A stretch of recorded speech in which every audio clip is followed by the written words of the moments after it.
कि NEPRA basically liable है आपको पैसे वापस देने के। यस, आपने सही सुना। तो वेंडर्स हैं जो कि अप्रूव वेंडर्स हैं, वो आपको कहाँ से मिल सकते हैं और उनको को जब आप सिलेक्ट करेंगे कि तो कौन कौन सी चीज़ें हैं जो आपने मेक श्योर करनी है कि आपके सिस्टम।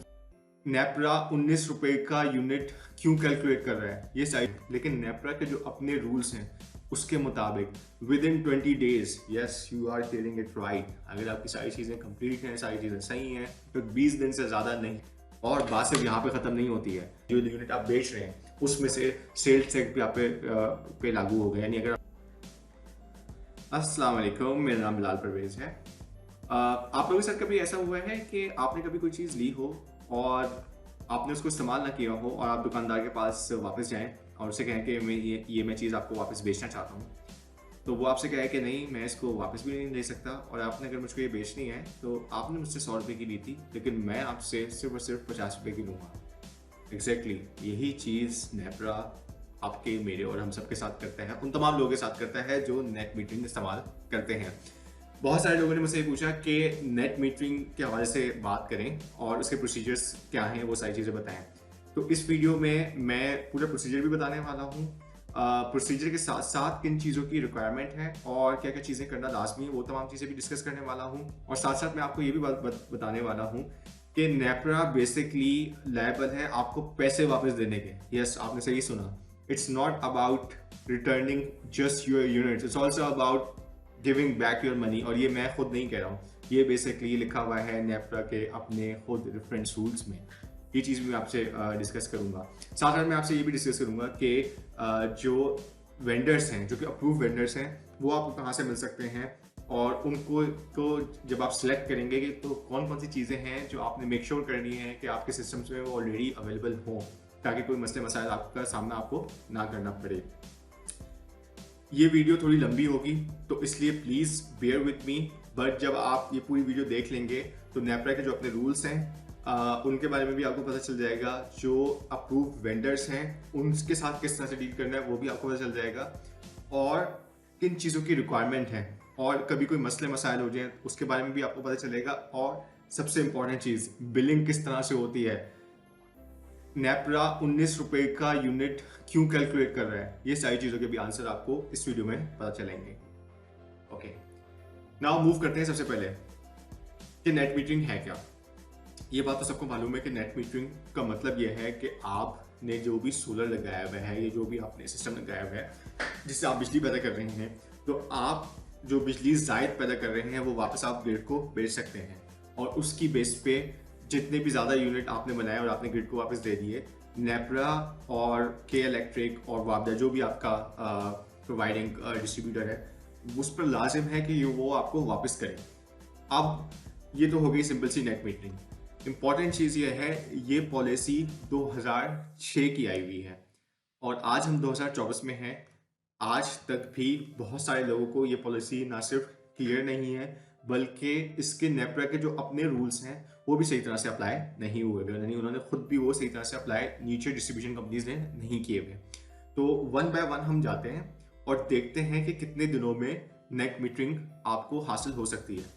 आपने अक्सर सुना होगा जिन लोगों ने नेट मीटरिंग लगवाई है वो आपको ये बताते हैं कि उनको 2 महीने लगे, 3 महीने लगे, 4 महीने लगे, एंड समटाइम इससे भी ज़्यादा टाइम लग जाता है। लेकिन नेपरा के जो अपने रूल्स हैं उसके मुताबिक within 20 days, yes you are hearing it right, अगर आपकी सारी चीज़ें कंप्लीट हैं, सारी चीज़ें सही हैं, तो 20 दिन से ज़्यादा नहीं लगने चाहिए आपकी सारी चीज़ें अप्रूव हो के नेट मीटर की इंस्टॉलेशन तक। और ये बात अगेन मैं खुद नहीं कह रहा, ये चीज़ अवेलेबल है नेपरा के अपने रूल्स और रेगुलेशन की गाइडलाइंस में। नाउ सबसे पहले तो ये समझ लें कि जो नेट मीटरिंग है ये सिर्फ और सिर्फ आप सोलर पे नहीं कर सकते हैं बल्कि विंड एनर्जी पे भी कर सकते हैं। तो अगर किसी ने विंड टर्बाइन भी लगाई हुई है तो वो भी इसमें पूरा वैलिड है, पूरी की पूरी तरह से वैलिड है। बट चूंकि हमारी वीडियो ज़्यादा सोलर पे रहती है तो मेरी फोकस सोलर पे ज़्यादा रहेगा। सबसे पहले 2006 में ये एक्ट बनने के बाद 2014 में जाके नेपरा ने प्रॉपर्ली इसके रूल्स एंड रेगुलेशंस बनाए कि किस तरह से इस पे काम करना है। Can we imagine? I mean, it's like 8 years they took to do so. But nevertheless, moving fast forward, अब हम बात करते हैं उन चीज़ों पे कि कौन से स्टेप्स होंगे और किन स्टेप्स पे जाके आप इनमें काम कर सकते हैं। Number 1, application for the net metering. Application आपने जो नेट मीटरिंग की करनी है ये आप खुद नहीं कर सकते हैं, ये एप्लीकेशन होगी उन अप्रूव वेंडर्स के थ्रू जो कि गवर्नमेंट ने और नेपरा ने AEDB के थ्रू अप्रूव किए हुए हैं। उनके बारे में मैं थोड़ा सा आगे जाके बात करूंगा और आपको बताऊंगा कि वो वेंडर्स आपको कहाँ से मिल सकते हैं। सबसे पहला काम हो गया एप्लीकेशन आपके बिहाफ पे बेसिकली वो अप्रूव वेंडर करेगा, यानी आप अप्रूव वेंडर को बोलेंगे कि भाई मुझे ये काम करना है एंड देन अप्रूव वेंडर वो काम करेगा। फॉर एग्जाम्पल अगर आप, अब ये जो मैं बातें कर रहा हूँ मैं रूल्स के हिसाब से आपको बातें बता रहा हूँ। अगर आज आपने एप्लीकेशन सबमिट करवाई तो आज ही के आज उसकी रिसिप्ट नेपरा आपको, या जो भी आपकी डिस्को है, यानी जो भी फॉर एग्जांपल अगर मैं कराची में हूँ तो के इलेक्ट्रिक, और आप अगर वापडा या लाहौर लेस्को वगैरह या जो भी आपकी कंपनीज है वो आपको उसी दिन उसकी रिसिप्ट देने की पाबंद हैं अगर उस एप्लीकेशन में कोई मसला नहीं है तो। सेकंड बात ये कि अगर आपकी एप्लीकेशन कंप्लीट है और आपका सिस्टम 250 किलोवाट से नीचे का है तो they are bound to give you straight away receipt of that कि आपने हमें एप्लीकेशन सबमिट करवा दी है। इन केस अगर आपकी एप्लीकेशन में कोई प्रॉब्लम होती है तो नेपरा या जो भी डिस्को है वो इस बात का पाबंद है कि आपको एक दिन के अंदर अंदर ये बात बताए कि आपकी एप्लीकेशन में फलानी चीज़ मिसिंग है या फलानी प्रॉब्लम है, ताकि आप उसको विद इन 1 डे उसको सही करके दोबारा से आप रीसबमिट करवा सकें। और जैसे ही आप रीसबमिट करवाएंगे इसको तो वो आपको फिर इनिशियल रिसिप्ट प्रोवाइड कर लेंगे।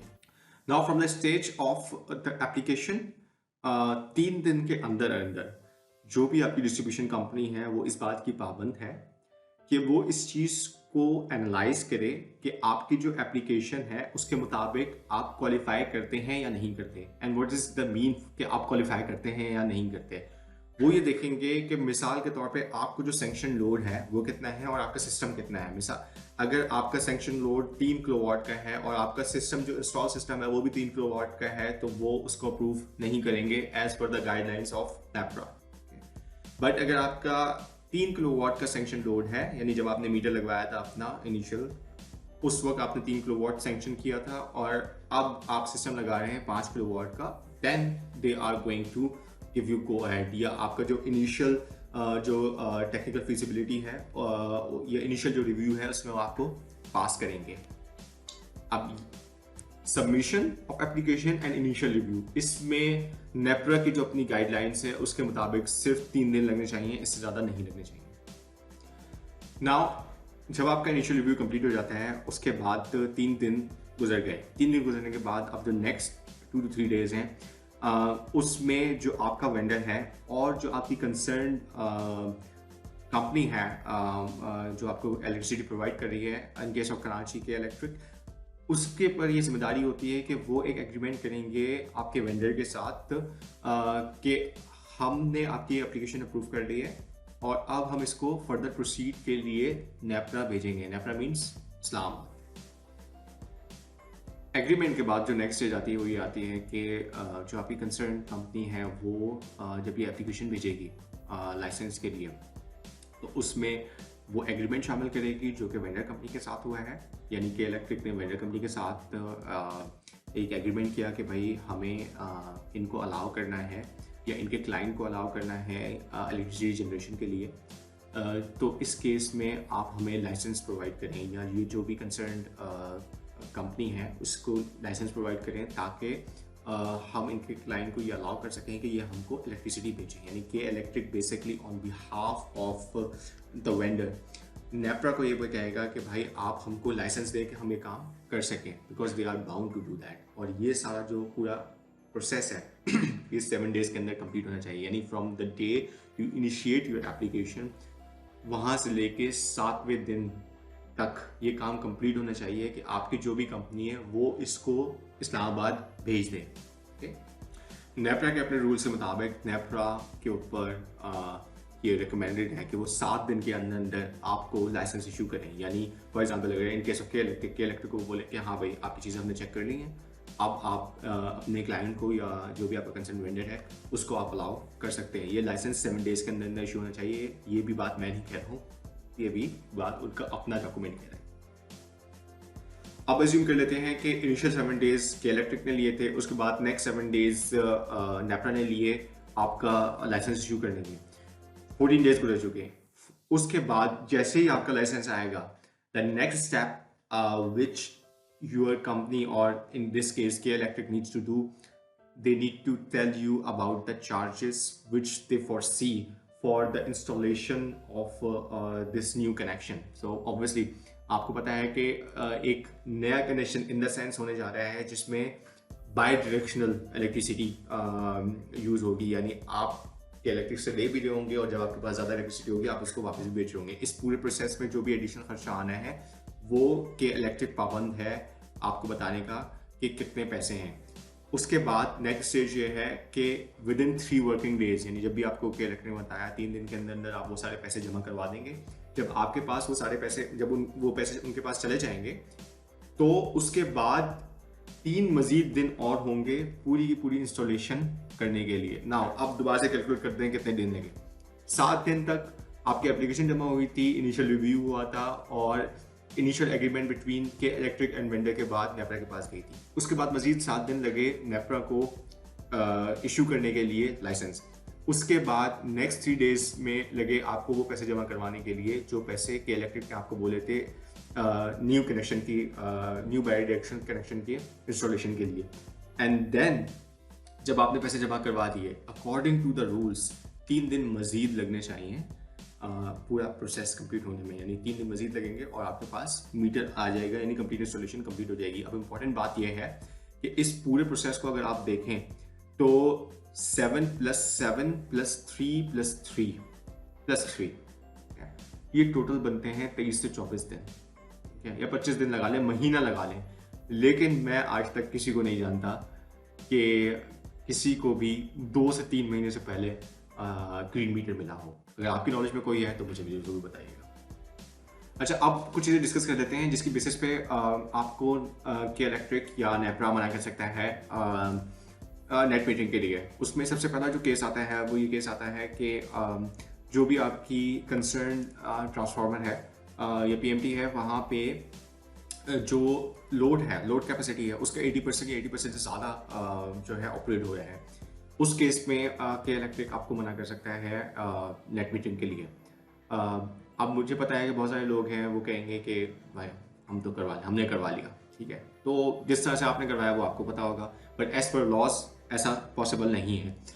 सेकेंड चीज़ जो कि इम्पॉर्टेंट है वो ये है electrical inspection. In case you have a system less than 250 kilowatt, you do not need electrical inspection. अब इलेक्ट्रिकल इंस्पेक्शन क्या है, इसकी काफ़ी सारी डिटेल्स हैं और वो मैं आपको शेयर कर दूंगा डिस्क्रिप्शन में, ये डॉक्यूमेंट, वो आप खुद जाके पढ़ सकते हैं उसको। तीसरी चीज़ है कुछ स्टैंडर्ड्स को देखना होता है। अब वो जो स्टैंडर्ड्स हैं वो बेसिकली स्टैंडर्ड्स को मेक श्योर करना उस कंपनी का काम है जिसको आपने हायर किया है। और वो कंपनी कहाँ से आ रही है, वो कंपनी अप्रूव्ड वेंडर्स हैं AEDB के। AEDB क्या है, ऑल्टरनेट एनर्जी डेवलपमेंट बोर्ड के अप्रूव्ड वेंडर्स हैं। और नेपरा ने अपनी वेबसाइट पे ये बात लिखी हुई है कि इलेक्ट्रिक ने भी उनकी लिस्ट शेयर की हुई है। मैं भी आपको डिस्क्रिप्शन में उनकी लिस्ट प्रोवाइड कर रहा हूँ, तो वो आप देख लें। अब आखिर में हम आ जाते हैं बिलिंग पे। बिलिंग के लिए सबसे ज़्यादा इंपॉर्टेंट चीज़ है वो ये बात समझना है कि जैसे बात मैंने आपको शुरू में की थी कि आप दुकानदार से चीज़ ले रहे हैं 100 रुपए की, लेकिन जब आप बेचने के लिए जाते हैं उसी दुकानदार को तो वो आपसे 50 रुपए की भी नहीं लेता। And same is happening here. First of all, जो सबसे पहला प्रॉब्लम है वो ये है कि आपको नेपरा ने अपने रूल्स में ये बात लिखी हुई है कि भाई हम जो आपसे एनर्जी लेंगे वो ऑफ पीक आवर्स के रेट्स पे लेंगे, इर्रिस्पेक्टिव ऑफ द फैक्ट कि आपने हमको एनर्जी या जो भी आपने यूनिट्स हैं वो पीक आवर्स में दिए हैं या ऑफ पीक आवर्स में दिए हैं। चलें जी, एक बात हमने ये मान ली।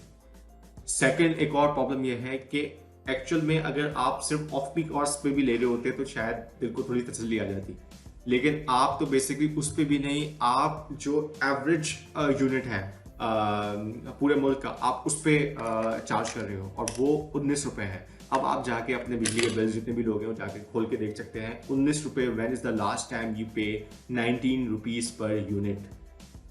और बात सिर्फ यहाँ पे ख़त्म नहीं होती है, साथ में सेल्स टैक्स भी आप पे लागू होगा, यानी जो यूनिट आप बेच रहे हैं उसमें से सेल्स टैक्स भी आप पे लागू होगा। यानी अगर आपने 19 रुपये के हिसाब से भी अगर 100 यूनिट भेजे तो उसका एक ख़ास percentage as sales tax government को चला जाएगा, क्योंकि गवर्नमेंट ये कहती है कि भाई आप बेसिकली कारोबार कर रहे हो। अब मुझे एक चीज़ समझ में ये नहीं आती, हम तो वैसे ही ऑलरेडी लोड शेडिंग वाला कंट्री है। अगर 19 रुपये मुझसे खरीद के या आपसे खरीद के आप किसी ऐसी जगह दे रहे हो जहाँ पे लोड शेडिंग नहीं है, या किसी ऐसी इंडस्ट्री को दे रहे हो कि जो 2 पैसे कमा सके, तो कम से कम मुझ पे जो कि ऑलरेडी आप इतना सस्ता ले रहे हो, ये जो लोग दे रहे हैं उनसे इतना सस्ता ले रहे हो, तो कम से कम हमसे मजीद सेल्स टैक्स तो ना लें। ऑलरेडी हम बहुत ज़्यादा टैक्सेस पे कर रहे होते हैं। तो मुझे पता है कि बहुत सारे लोग जिन्होंने सोलर लगाए और फिर ये सारी चीज़ें आईं और ये इश्यूज आए, तो सब काफ़ी डिस्टर्ब हुए, लेकिन ये आपका और बहुत सारे लोगों का कॉमन कंसर्न है। एक और चीज़ बड़ी इम्पॉर्टेंट है, वो ये है कि गवर्नमेंट ने बीच में ये भी बात की थी कि हम इसको मज़ीद कम करके 9 रुपये पर यूनिट कर देंगे, बिकॉज हम नहीं चाहते कि लोग इससे प्रॉफिट बनाएं। फैक्ट ऑफ द मैटर ये है कि लोग इससे प्रॉफिट नहीं बना रहे। अगर हम सोलर को मज़ीद इसको प्रमोट करें और ये मेक श्योर करें कि ज़्यादा से ज़्यादा लोग इसको अपने घरों पे इंस्टॉल करें, तो ग्रिड में हम ज़्यादा से ज़्यादा इलेक्ट्रिसिटी डाल सकेंगे। उससे हमें फ़ायदा क्या होगा, आए दिन जो हमारे इंडस्ट्री वाले लोग हैं जो ये कह रहे होते हैं कि बिजली बड़ी महंगी हो गई, ठीक है, और कह रहे होते हैं गैस बड़ी महंगी हो गई, फलानी चीज़ की लोड शेडिंग है, तो आप उनको भी प्रोवाइड कर सकेंगे। आपके जो यूनिट्स हैं, यानी हर घर एक यूनिट बन सकता है बेसिकली इस काम के लिए। पाकिस्तान एक ऐसा कंट्री है जिसके बेशतर हिस्सों में 24 घंटे नहीं, जिसके बेशतर दिनों में या पूरे साल ही तकरीबन सूरज रहता है। स्पेशली आप अगर तकरीबन लाहौर से नीचे आ जाएं, या फॉर एग्जांपल इस्लामाबाद से नीचे आ जाएं, तो major part of the year we have sunlight. और अगर तब भी लोगों को नहीं समझ में आती ये बात, तो हम तो वही कर सकते हैं। Thank you very much. I hope कि आपको ये वीडियो पसंद आई होगी। अगर ये आपके वीडियो पसंद आया और आपको फ़ायदामंद हो, तो प्लीज़ मुझे शेयर कीजिए, सब्सक्राइब कीजिए और लाइक का बटन क्लिक कीजिए। और मैंने इसकी वीडियो के आखिर में आप लोगों से शेयर कर दी है ये रिपोर्ट भी, ये जो रूल्स एंड रेगुलेशन वाली रिपोर्ट है, और साथ में AEDB के जो अप्रूव वेंडर्स हैं उनकी लिस्ट भी है। उनको अगर आपने डाउनलोड करना है या शेयर करना है तो उसकी रिक्वेस्ट आप मुझे भेज सकते हैं, लेकिन वो रिक्वेस्ट भेजने से पहले मुझे सब्सक्राइब ज़रूर कीजिएगा। अगर आपने मुझे सब्सक्राइब नहीं किया हुआ होगा तो शायद मैं आपको वो नहीं दूँगा। Thank you.